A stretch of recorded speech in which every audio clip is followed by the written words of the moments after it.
But sometimes there will be choices on which you say, well, I think I'll pass up on that one. It's a very good point, which brings me to the BRICS and the rise of middle powers, because that is one of the shifts that we see today. To what extent do you think that that is a challenge to the West, or maybe that can be sort of the bridge, especially in a world where we will see continued competition between the US and China? And I'm going to ask Minister Jaishankar first, but I'd love for both of you to come in as well. I thought maybe the BRICS one, you wanted the US. After you, Jack, please. Look, again, I think it's important to go back to how it began. The BRICS started in an era where Western dominance was very strong.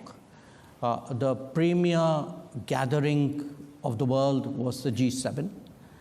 And you had a number of significant powers in the world who felt that, well, they were not part of the G7, but maybe they also brought value to the table by sitting and discussing with others.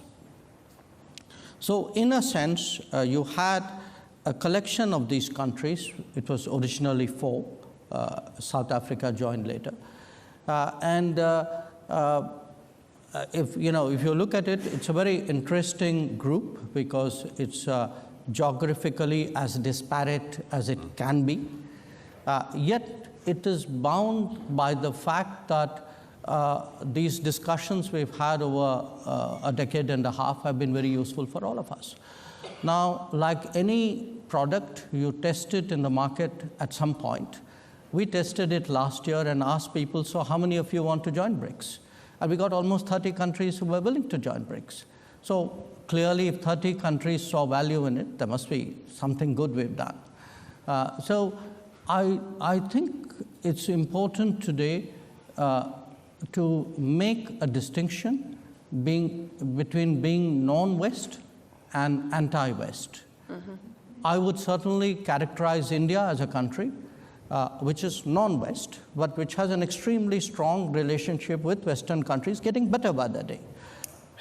Not everybody else necessarily in that grouping might qualify for that description.